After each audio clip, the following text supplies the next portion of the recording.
Swift action calls for the FAA to investigate what Fox 5 News exclusively uncovered. Air traffic controllers at Westchester County Airport either sleeping or otherwise distracted inside the tower. Their behavior caught on camera. The first thing after seeing a report last night on the news is the first thing we got on the phone with the FAA to ensure that the fact that they were taking this seriously and that they were taking action to investigate this and that they were prepared to take the appropriate action to make sure our airport is safe today and tomorrow. Westchester County Airport Manager Peter Scherer declined to speak to Fox 5 before our initial report. He tells us he did not have enough information to respond at the time. But today, Scherer is talking, telling us the safety of the nearly 2 million passengers who fly through Westchester County Airport is his biggest concern.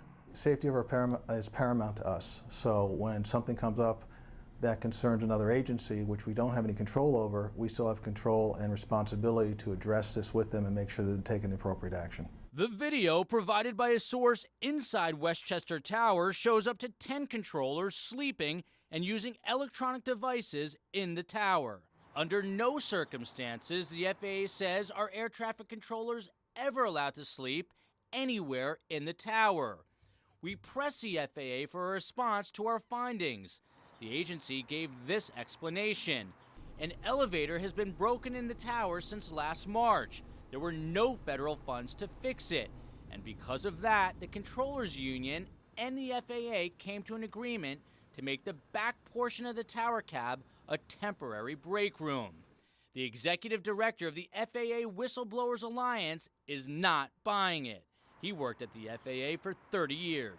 To offer up the fact that that there might have been a problem with an elevator was the reason that the controllers couldn't go to the break room to take proper breaks was just as another example of the FAA being spring-loaded to give excuses when a deficiency is found, rather than to say, well, we do see that there's a problem here now, and we're going to take a look at it. We're going to look into it. We showed New York Senator Kirsten Gillibrand the video. These images are extremely disturbing. If that is indeed the case, and there are air traffic controllers falling asleep on the job, it has to be reviewed and investigated in full. Today, the senator took action. She sent this letter directly to the FAA's acting administrator, Michael Huerta, saying in part, I urge you to order an immediate and thorough investigation of these allegations to determine whether individual air traffic controllers and managers have violated workplace regulations that ban sleeping, using distracting devices and materials, and otherwise compromising safety. They will react to her. Well, I think they're likely to come out with a statement saying that, reinforcing their initial statement that said that they were actually on break and they couldn't get to the break room because the elevator was broken.